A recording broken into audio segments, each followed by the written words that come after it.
Friends, स्वागत है आपका हमारे यूट्यूब चैनल असरदार घरेलू नुस्खे में। दोस्तों, आज हम बात करेंगे खांसी के उपचार के बारे में। इसके लिए हम आपको बहुत ही सरल और घरेलू नुस्खा बता रहे हैं, लेकिन उससे पूर्व हम भगवान से प्रार्थना करते हैं कि आपका जीवन मंगलमय हो, आप हमेशा खुश रहें, स्वस्थ रहें।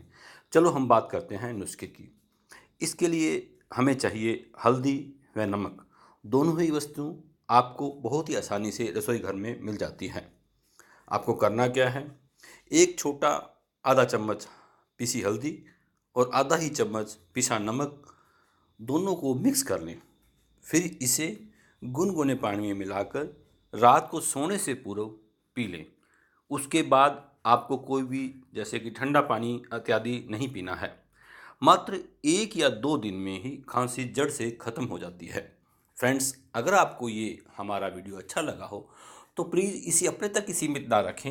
आप अपने फ्रेंड्स और रिलेटिव्स को शेयर करें और हमारे चैनल को लाइक एंड सब्सक्राइब करना ना भूलें। Thanks for watching our video.